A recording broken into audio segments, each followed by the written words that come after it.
Hello friends, आज हम जो कहानी सुनाने जा रहे हैं उसका नाम है मेरा प्रिय मित्र। एक छोटा सा कस्बा था बीरपुर की पाठशाला दूसरे गांव की पाठशालाओं की तुलना में न केवल थोड़ी बड़ी थी बल्कि यहाँ के शिक्षक शिक्षिकाएं भी काफ़ी पढ़े लिखे थे। यही कारण था कि इस पाठशाला में आसपास के अन्य गांव के पाठशाला के बच्चे भी पढ़ने आते थे। सोनू, दीपू, राज और मोहन पड़ोस के जतारा गांव में रहते थे और ये चारों बहुत अच्छे मित्र थे। यूँ कहें कि इन चारों की जोड़ी जमती थी। ऐसे ही कई दूसरे बच्चे भी दूसरे गांवों से पढ़ने आते थे। इसी प्रकार नीरज, पंकज, अनीता और विनीता की भी जोड़ी यहाँ प्रसिद्ध थी। नियमित शाला में पढ़ाई करने के साथ मित्रों के साथ गप्पे लगाने में बच्चों को बहुत आनंद आता था। बीरपुर की इस पाठशाला में हर शनिवार को बाल सभा का आयोजन होता था। इसमें कई तरह की प्रतियोगिताएं भी होती थी।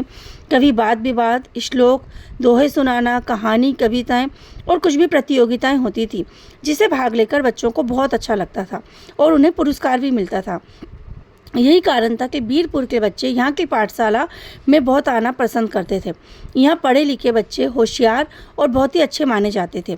आज गुरुवार था और शनिवार को होने वाली प्रतियोगिता के बारे में आज छुट्टी के समय शिक्षक बताने वाले थे, तो बच्चों में काफ़ी उत्सुकता थी।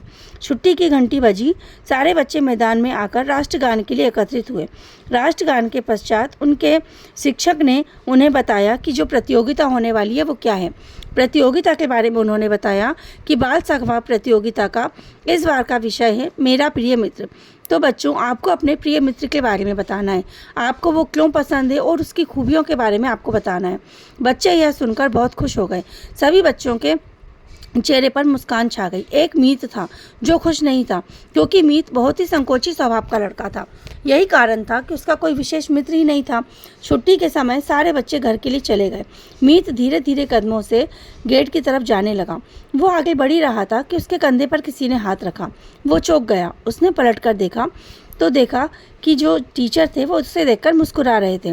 उन्होंने कहा, क्यों मीत, तुम परसों की बाल सभा के लिए तैयार हो ना?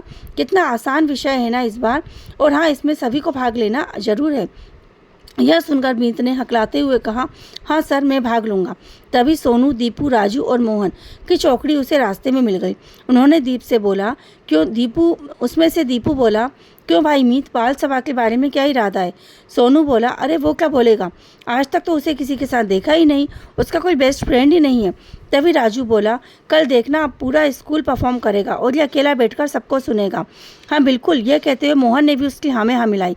सभी लोग जोर जोर से हंसने लगे। मीत सोचने लगा कि इन लोगों की बात सच तो नहीं हो जाएगी, क्या मैं अकेला बैठा रहूँगा? यह सोचते सोचते उसके कदम घर की ओर चल दिए। घर पहुंचते ही माँ ने दरवाज़ा खोला। मुस्कुराते उससे पूछा, कैसा रहा बेटा आज पाठशाला में, और खाना खाया कि नहीं?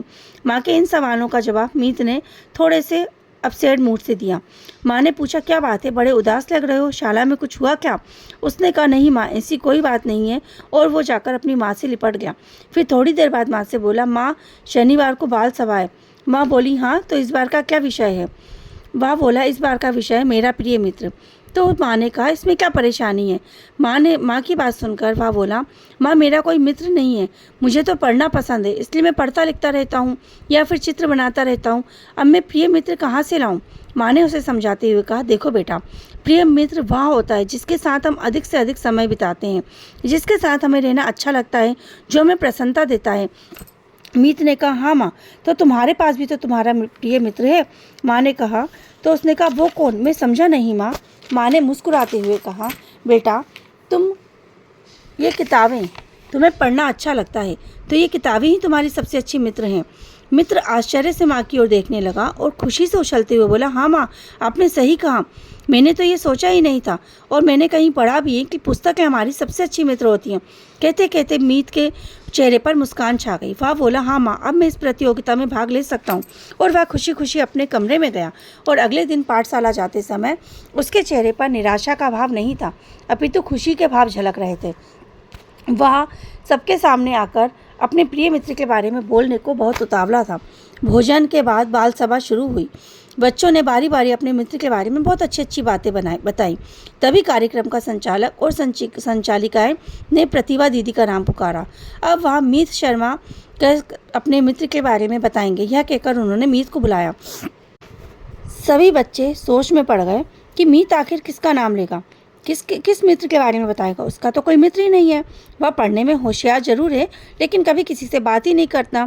खैर, उसकी बात सुनने के लिए सभी बेचैन थे। तभी मीत ने अपने दोनों हाथ पीछे किए, जैसे कि हाथ में कुछ छिपाए हो।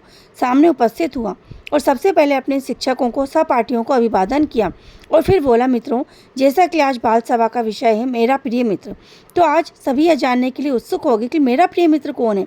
तो साथियों, मेरा प्रिय मित्र है मेरी किताबें। मुझे पुस्तकें पढ़ना बहुत अच्छा लगता है। इसमें ज्ञान का खजाना छिपा होता है। सामान्य ज्ञान, किसी भी विषय की जानकारी, प्रश्न उत्तर, कहानियाँ, कविताएं, पहेलियाँ, चुटकुले, सब कुछ इनमें होता है। इनमें ऐसा क्या नहीं है, इससे हम संग्रह करके और सहेज कर रख सकते हैं। जब भी हम कहीं यात्रा पर बाहर जाएं तो हम अपनी पुस्तकों को अपने साथ ले जाते हैं। मैं मित्रों के जन्मदिन पर उन्हें पुस्तकें ही उपहार में भेंट में देता हूँ। गर्मियों की छुट्टी में भी यह सभी किताबें अच्छे मित्र की भूमिका निभाते हैं। हाँ, मेरे माँ पिताजी से मैं किताबों की जिद करता हूँ। वे मुझे दिलवाते हैं। मैं जानता हूँ कि और बच्चों की तरह मेरे मित्र होने चाहिए, लेकिन शायद मेरे संकोची स्वभाव की वजह से मेरे मित्र नहीं बन पाते। लेकिन मुझे पढ़ना बहुत पसंद है और मेरा ये मित्र मुझे बेहद पसंद है। मीत के इतना कहते ही सभागृह तालियों से गूंज उठा। शिक्षकों ने भी ताली बजाकर मीत की प्रशंसा की। यही नहीं, कई बच्चे उसके आसपास आकर खड़े हो गए और बोले, मीत, हम तुम्हारे मित्र बनना चाहते हैं। मीत के चेहरे पर मुस्कुराहट आ गई। तभी उनमें से एक बोला, तुम इतनी किताबें पढ़ते हो, तुम्हारे पास जानकारियों का भंडार भरा है, तुम्हें अपना मित्र बनाने में हमारा भी ज्ञान बढ़ेगा। तभी एक बोला, हमारे शिक्षक भी कहते हैं कि संगति का असर पड़ता है, हम तुम्हारी संगति में रहकर बुद्धिमान बन जाएंगे। सभी जोर से हंसने लगे और आपस में सब गले मिले और एक स्थान पर बैठ गए। अब बाल सभा की समाप्ति की घोषणा की। राष्ट्रगान के पश्चात सभी बच्चे उछलते कूदते अपने घर को चले गए। आज मीत बहुत खुश था क्योंकि उसे ढेर सारे मित्र मिल गए थे। तो बच्चों, आपका सच्चा मित्र और आपका बेस्ट फ्रेंड कौन है? और ये बात बिल्कुल सही है कि किताबों से सच्चा मित्र और सच्चा और अच्छा मित्र कोई हो ही नहीं सकता। राधे राधे।